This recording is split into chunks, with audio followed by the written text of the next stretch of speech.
Hello there, this is Teacher Wayne and I'm going to make a game sort of from scratch. We'll make most of it. I'm going to do this maybe in a multi-part video, but for today I'm just going to get some of the basics going. I'm going to try to time this as well to show us. So as you can see on the screen, I've got nothing here.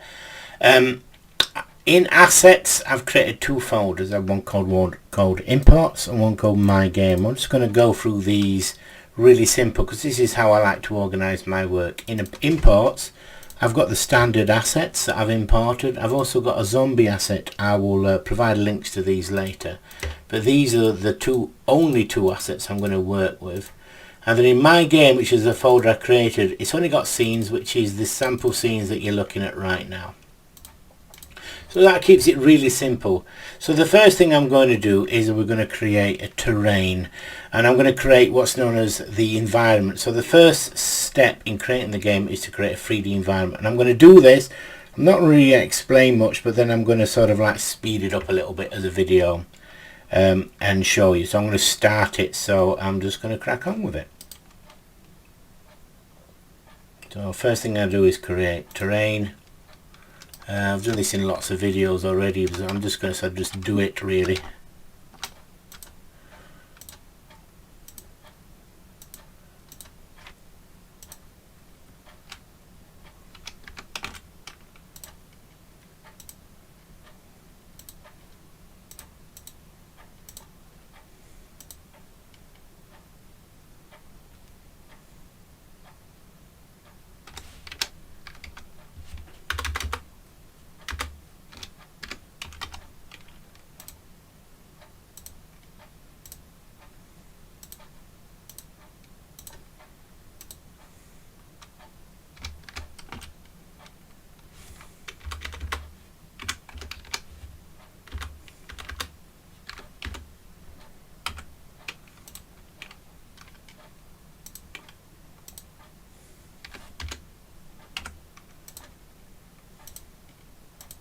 These are the three main textures I use, and I sort of just alternate between them. So I sort of have a rock, sort of like a rocky outside bit here.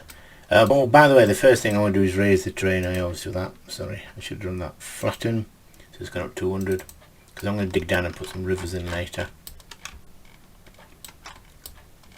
First thing is always raise that terrain.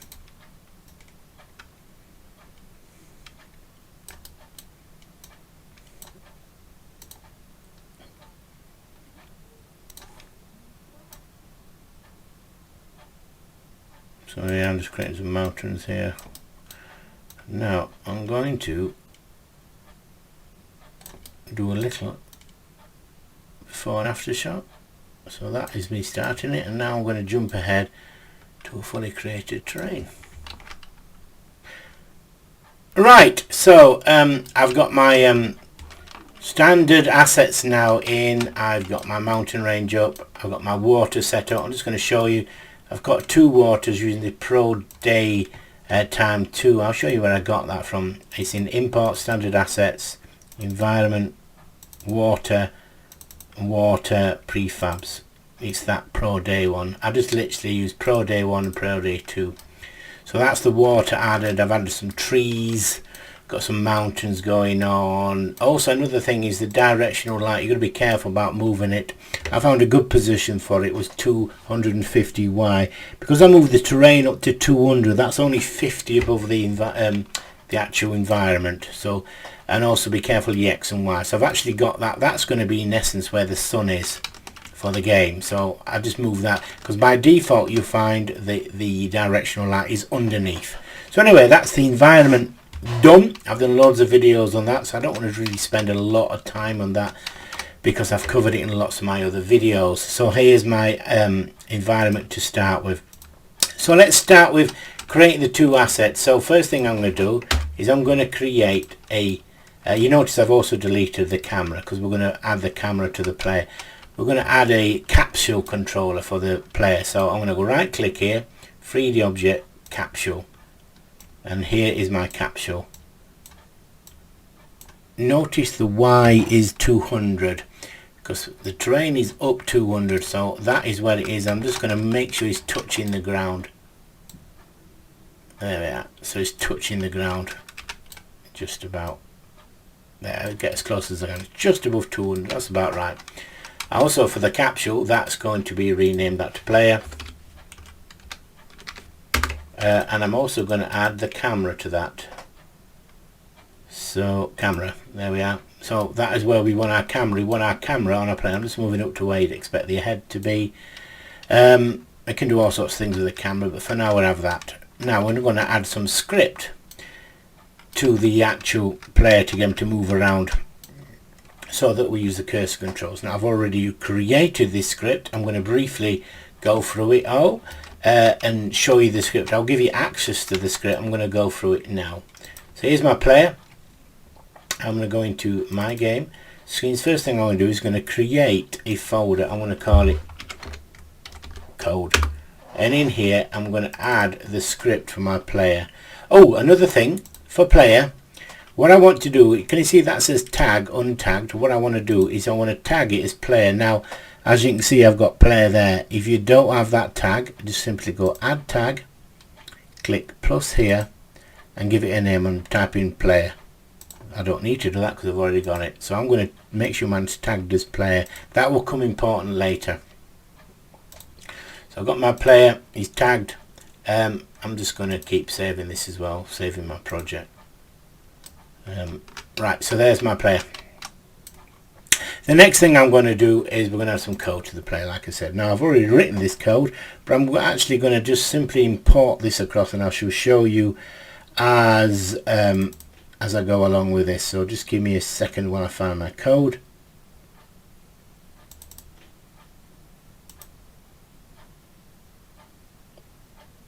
Here we are, found it.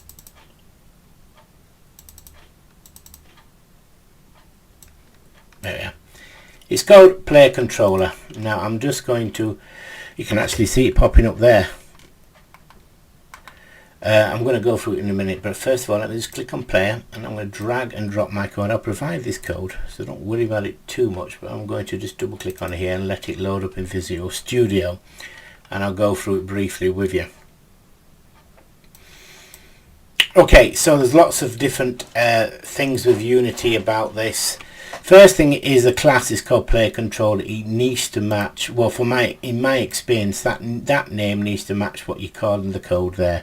That's the first bit of sort of tip, is that needs to be called that. That's called a class, and you attach it to an object in game, and it's attached to the game object here called player. Right, I've got various different variables that I'm setting here. So I'm setting two of them to do with the jumping up and down. One is to do with fixing it so that we're walking on the ground. Another one is the speed the character moves on the ground. So there you are. Those are the variable for that, and that links with the controller because we want to control this person. First thing is, if we look at the capsule here that I've created, I don't have a character controller, so I need to add that. So I'll click here, add component. Actually I could just type it there, character controller. I typed in CR, I've got character controller, and there it just sets the various bits and bobs, because we're going to access that, and that will allow us to move this. This changes it to a player character now by having that. So the first thing is, if you notice in the start, it accesses the character controller so that we can actually do the movement about. The update function calls two functions: cursor movement, which I'll talk about shortly, and left right, which is mouse left and right. So the cursor movement, we're talking about the WASD keys. So we're accessing these pre-built-in functions. I've covered in previous videos these, but you can actually access them really quickly from the project settings input and axis. You can see we've got horizontal, it's called horizontal, vertical, we've got vertical, and if you look at the mouse, we've got mouse Y and mouse X. So all this is accessed from there. I'll do that really quickly, but I've done this before.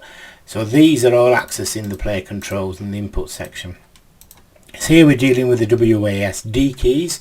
So we're talking about moving forwards, backwards, left and right, and this one is to do with space if we jump. So all this here deals with moving the character backwards and forwards and moving left and right. I do go through these in other videos in more details. In this video I'm just doing a quick summary at this stage. And here we have got the left and right movement of the mouse. I've covered this in a previous video as well. So I'm just sort of really going through this. I'll provide this code, so don't worry. And I'm trying to do a speed video at the moment here, trying to get things done. I'm just going to save that. There we are. So we've added it to it. And if I press play, let's see what happens. Hopefully this will work. So I can move forward, backward, go left and right, and I can move left and right. If I go, I'm pressing the A key, the D key, the W key, the S key, and that's mouse left and right, and that rotates me. So now I can move around, I can space, and there I'm jumping. So I've got my character moving around the environment really quickly. Really simple stuff there. But now we want a zombie in our game. So let's go back here again, and I'm going to go through the zombie side of things. Oh no, one more thing, sorry, I do apologise. We've got our mouse left and right, we haven't got our mouse up and down. Now one thing I want to show. The one thing we're doing the mouse X and Y is I'm going to use it on this illustration. If I do the rotate, if I go look up and look down, watch what, wrong button, wrong one. Use this one here. Can you see what happens? If I go up and down, it actually rotates the entire solid body. We don't want that. I just want to make sure the rotation here is 0, 0 and 0. There, I've just manually tapped it in. So we don't want the mouse to adjust the rotation of it. We don't mind when we're doing the X and Y that it just does, hang on, is it that one? No, 0, this one. Yeah, we don't mind when we're rotating, we're doing that. That doesn't matter too much. I'll set it to 0. But it does matter if we do the up and down one. So what we need to do is create a pivot point. So I'm going to, in here, I'm going to create an empty. I'm going to move it underneath player. Try again, move it. Oops, underneath player. Come on. Alright, I'll move camera underneath it then. And I'll rename this to pivot. So that's my pivot point. Now look what happens if I click there and I rotate this up and down. It doesn't affect the body. So it's this is how we're going to do it. And I'm going to add a separate script onto here. And we're going to call it look Y and X. So I'm going to go to my game again, go to code. I'm going to drag and drop the code I've already made. It's called look Y. I'm going to apply it to that point there. Oops, and add it there. So it's called look Y. And I'll just quickly open it up. Right, so we've got this play controller, we've got mouse, we've got the left and right, which is through the mouse left and right, deals with the mouse X. The look Y deals with the mouse Y. It's virtually identical to this one here, but it's in a separate code called up down. It's code within its own little function, and it's applied to the pivot point, and that's the important bit. I'm just going to press play here. So I can go, now can you see, we can go up and down. We'll go left and right, and we can jump. So now we have a play character, we move around effectively. I'll provide all the code for this later, and in other videos I have gone through this code in more detail. Okay, so now we have a play character moving around. Bish bash bosh. That's how I like to run my games. Quick and easy. Second thing is we need our zombie. So let's add our zombie to the game. So go to imports, go to zombie, and we're going to find the prefabs. We always work with prefabs. And find the zombie, and I'm going to quickly just drag him into the scene. There he is, and there he just sits. He's in his standard T-pose. He's not doing much. Quickly press play and show you what happens. Yeah, he's just in his little T-pose. He's not doing anything. Now we're going to animate him. Right, so if I go into the imports and go to zombie and go to animation, we notice we've got a load of animations already built in. We've got an attack animation, sorry for the squeaky chair, attack animation, falling back, which is him dying, an idle and a walk, and we're going to use these. So first thing we need to do is, for the zombie, we need to create what's known as a animation controller. So let me go back to assets, go to my game, we're going to create another folder. We're going to call it animations. You've guessed it. So in animations, I'm going to create an animation controller. I'm doing this really quickly. I'm going to call it zombie movement. But this is going to be a YouTube video, so you can pause this, rewind me, and take your time. So it doesn't really matter I'm speaking quickly, I'm going through this quickly, because in essence you're going to do it all slowly yourself and pause and rewind me to your heart's content, which is how I envisage it's going to be. So I've got my animation controller here. Oops, go back to zombie. I need to link my animation with my zombie. Go back here, zombie there. I've got nothing. If I get that and just drag and drop it there, so we've linked zombie movement that I've created to him, and in animated this is zombie movement. We've got an entry state, any state. We're not going to need that. I'm going to put entry at the top and exit at the bottom, and move that one right out of the way, because we're going to deal with these here. We're going to add different states to this. This is in essence what's known as a state machine. The zombie moves through different animation states. So let's talk about that now. If I go to imports, go to zombie, and we're going to set these animation states up. Well, we're going to use ones that's already been made. The default animation state is idle. So I'm just dragging and dropping idle. So we start with the idle state, and then we have a walk animation state, we have an attack animation state, and we have a falling back, which is the final one. So the zombie can alternate between these different animation states. I'm just moving around. It's important that we have them in this reason. Falling back at the bottom is the final state before we exit. So let's start with the idle state. We're going to do what's known as animation transitions now, sorry. We can transition. It starts in the idle state, but it can go to walk, and it can go to attack from the idle state, and it can also die. And also there's going to be an exit. When he dies, he exits the animation state. So we can see we can go from idle to walk to, but from walk we can actually go to idle, we can go to attack, and we can go to falling back. In an attack he can go to idle, he can go to walk, and he can, oops, no, from attack he can transition to falling back, which is dying. You can't ever transition from death back to idle or walk attack. Death is the final state of the animation sequence. As you can see, I've got this duality of states between things. So he starts at idle and he transitions between these various states and exits. That is what's known as a state machine that moves between the 4 different animation states. Right, so we have our zombie set up now, the animation set up, because we're already using the pre-built in ones. Now the next thing we need to do is we're going to create some variables assigned with this, because we're going to do a bit of coding. So we're going to have 4 variables. They're all Boolean. A Boolean is a variable that operates between either a true or a false state. So we're going to call one called idle. So is he in the idle state?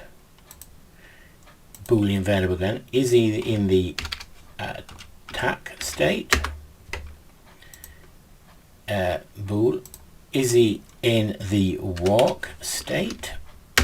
Or is he in the unfortunate dead state? There we are. And I've ticked that one because we want him to start as idle. So I just tick that one to start with. Doesn't really matter too much, but I'll just tick it. Right, I'll go back to scenes now. So there's my zombie, and he's got the zombie movement we've set up there to move it around. But he's not going to do much because there's no controlling algorithm behind it, no code behind this behavior, which is what we're going to do really now. In true Brew Peter form, I have some code already made, and I shall put this in and I shall show you it. and then we're going to have a quick test it, and I'm going to show you how you can edit it all. So my game code, and I'm going to drag the controller across. It's called zombie, and here's my zombie script. I'm going to add it to the zombie. There we go. Now just before I do that, let me open up the zombie script. I'm just going to check a few things before I go forward. Right, first thing, it's looking, oops, click on the zombie. It's looking for can you see here it says get component animator. So it's looking for a component called animator, and there is our animator. So it links with zombie movement. That's the first thing. Another thing it's looking for in the start is it's looking for a game object with tag player. So it's looking for the player. And if you look, there's a game object. Can you see that tag is called player? It's looking for that. If you don't tag player, this code will not work. If you don't set the tag as that. So a good idea as well to set this to zombie. So I'm going to add a tag. Don't need it yet, but we will need it later. I want to I like to do capitals. So zombie, save, zombie, change that tag to zombie. There we are. So its tag is called, its name is called zombie, and its tag is called zombie. Player is called player. Just make sure that's tags there. So we've got our code for our player, for our zombie now. It's using here. So what it's doing, I'm just going to briefly go through with this. Let's go through these variables. First of all, that is the distance, the game distance between the zombie and the player. That is the angle between his line of sight. Imagine there's an angle coming out here. It's the angle between what his eyes can see and where the player is. At the moment, the player is actually stood behind him, so that angle there is 270 odd degrees between there and there. But as I'll just press play. When I press play, you'll see what I mean. As I move around, you'll notice that when he comes around to an angle, he'll start to respond to me. But let's go through this. So we've got the distance and the angle. Now, this is the update, which is where the guts of all the coding is. First of all, if the distance is greater than 200 game units, then the zombie can't see him and too far away, and it runs another routine called I am idle, which I'll go through later. That distance might be a bit large. We may need to adjust that to 50 or something like that. Depends how active and how sort of reactive you want the zombie to be. This one here is the walking stage. So if the distance is less than 200 and the angle is less than 90, the zombie will respond to us. And the first thing it does is this what's known as a slurp. And all a slurp is, it rotates to fully face the zombie, and then it runs the let's walk routine, which I'll talk about in a second. The next bit, if it's less than 2, we do an attack. These Y zeros means just keep it grounded on the ground, and this one here actually stops it, physically stops it moving. Stops it physically moving forward, which is quite important, because when it's attacking, we don't want it to move. Gives us an opportunity to run away by doing that as well. And then we've got these 3 routines I keep showing you. Now I'm just going to show you something. If I go to animator here and open up here, you notice we define these variables: idle, attack, walk and dead, and these here correspond. That name walk is that variable there, walk. So we're setting it to true, false, false, true, true, false, false. So we're setting these variables true now, so that it'll respond. Now there's one thing I've got to do with the animation to link it, which I haven't done yet, so it won't work. Is we've got these what's known as these transitions, and we've got to set some conditions for each transition. So in the idle, we want, see that arrow there, we want to make sure that it will move from that attack to idle if idle is set is true. So we just simply click plus here, idle, true, we want that one there if idle is true. Now there's no return from death, so we don't need to worry about that, but we do need to worry about them. So idle will move to attack if attack is true, so I need to rotate around here, and attack is true. Same in here. if walk is true, we transition there. So find walk. So that's covered that one. Let's click on each arrow, that one, and that one's done. Now we're going to do from walk to attack. So this one here is if walk is true, because I'm looking at the arrow, the direction of the arrow, because it's ending in walk, so we need walk to be true. Get these wrong, it will not work. This one, attack, needs to be true. There we are. Now the final thing is the def transition, which I'm not actually looking at in this video. I'll look at a later one. That needs to be dead. This needs to be dead.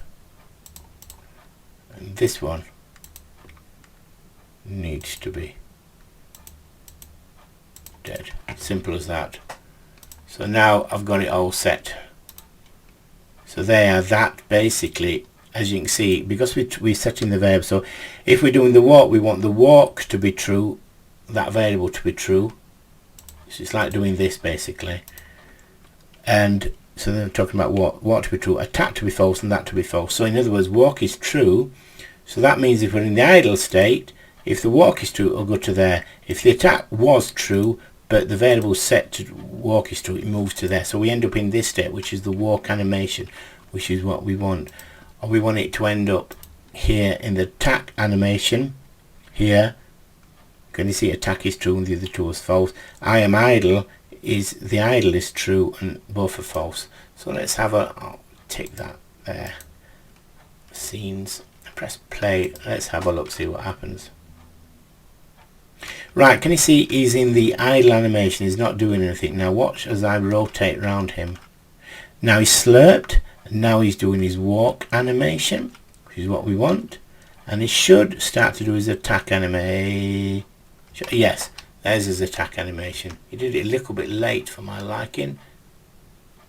Yeah, it's like he's sort of merging with me. And back off, and he goes to the walk. And he's, can you see what is known as slurping as I'm rotating around?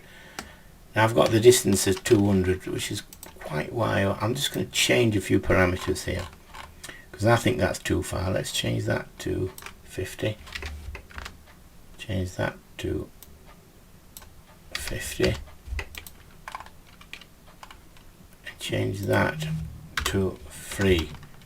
Save, play. Let's have a look, see how this works. So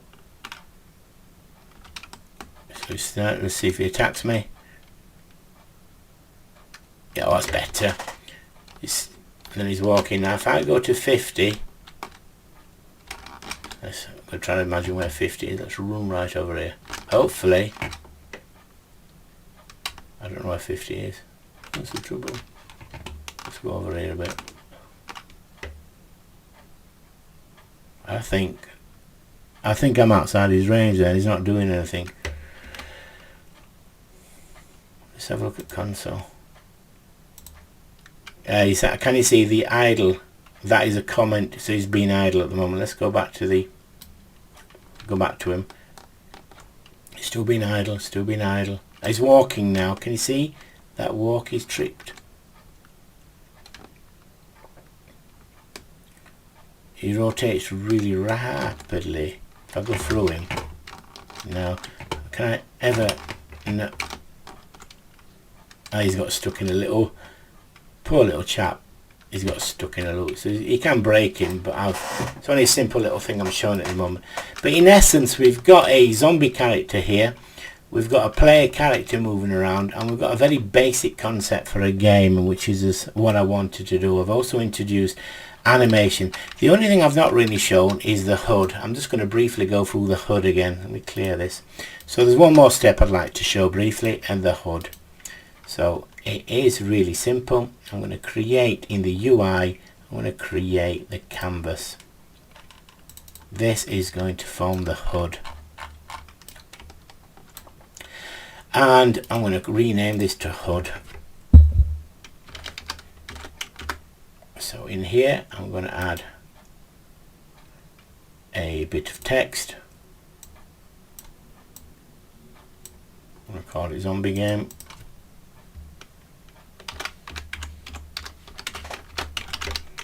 There we are. do his best fit. Make it nice and big, stretch it out a bit. Make it centre, make it centre. We'll make it a slightly bigger font as well.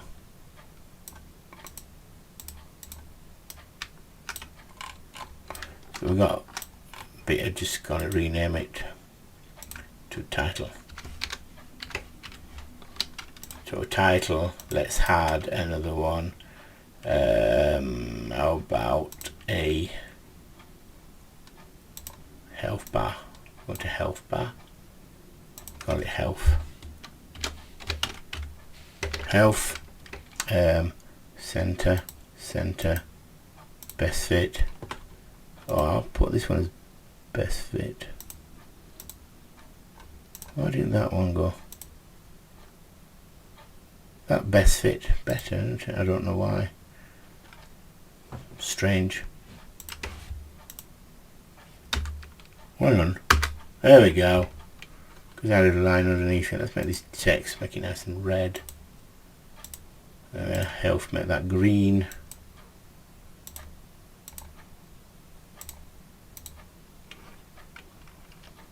One 160 by 30. 160 by 30. I don't know. Rename to health. Health text. And the only thing I want to do is just quickly set up a health bar. Let's move this across a bit. And that is really simple UI, and we're going to add a image. Move that across there. I'm going to add a material. Is it the wrong one? Actually, no. Yeah, this.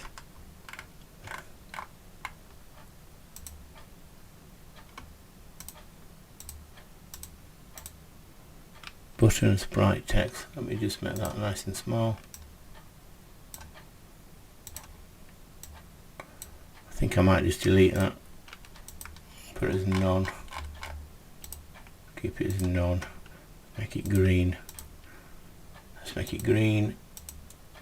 Here we are. Now, what I'm going to do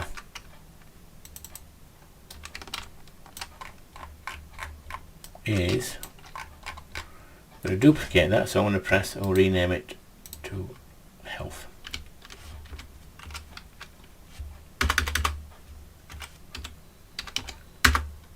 I'm going to just duplicate it, Control D, I'll get another one. I'm going to change this one here to red. Now I think if I go over there, yeah, I'm going to swap these around a bit. There, put that one on top of that one, put one behind the other.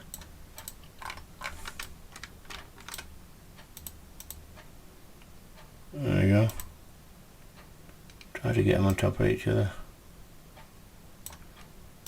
Right.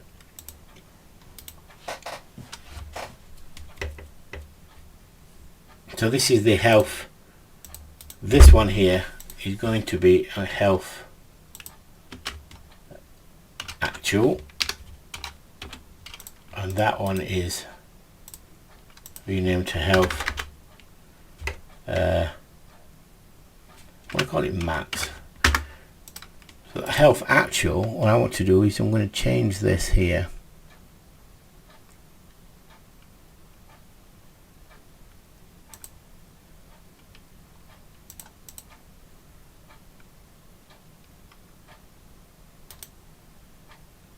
Give me a second, I might have made a mistake here. Well, I should have done raw. I've done wrong one. It should have been raw image. It should have been my mistake. It should have been image. Hang on, I'll do that again. Create an image. It's better. And it is. I did the wrong thing. I did raw image, and I should have done 160 by 30. So move it up there. Change it to. I want this one to be green. And then I'm going to duplicate this. and I'm going to set that one, which is underneath, to red.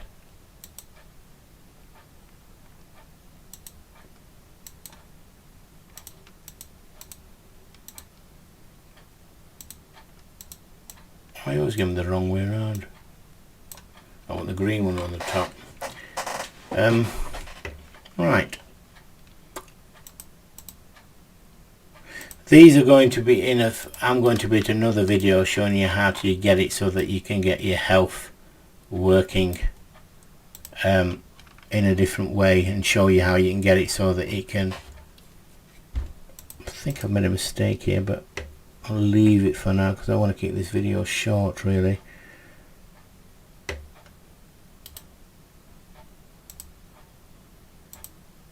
Let's just try changing it to that. There we go. Yeah, that's what I wanted.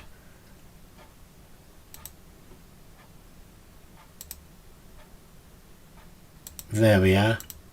I wanted it to, you got to pick an image for it, that's right, because I want to change this to filled, but not that one. I want it to be horizontal so I can get this effect.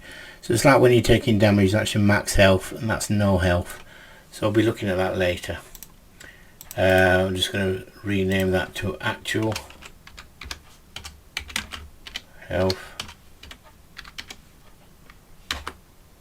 and rename to under, I'll call it max health. Don't really matter what you call them at this stage. But there's my HUD. Let me just look at game. There you are. It's not brilliant. I'll have to fiddle about with it more to make it look neat. Let's press play. Let's have a look. There we go. Oop, there he is.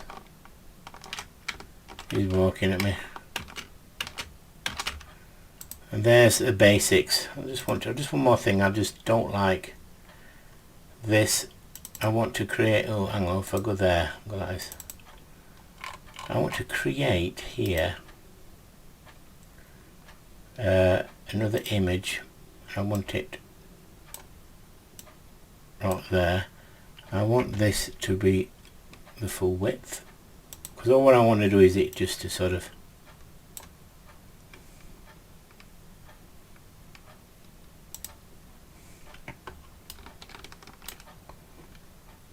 change it to a nice blue picture there. Change that. I want it nice and big. Health. I've obviously not done a very good job of sorting out my graphics. Actually, what the look and feel of it is. You'll have to do a lot more work, but you've got the basics ideas. At this stage it don't matter. I think it's useful to put a little bar across the top there. Very simple little HUD. It's got a health bar that we're going to get working in another video, but there you are. He walks up and he attacks me. So we've got the basics of a game here. Very simple. So anyway, this is Teacher Wayne doing a first really introduction. I've gone through, in this video, I've gone through the start from scratch. I made an environment. I'm going to skip most of that. I created the player character, him moving about, the zombie moving around, and the animation of the zombie and catching up with the player. And then I've just gone through the HUD. I've done that fairly quickly and easily, and I'm going to provide all the code for this. Anyway, thank you very much for listening. This is Teacher Wayne doing a flash making a zombie video, and thank you for listening and goodbye.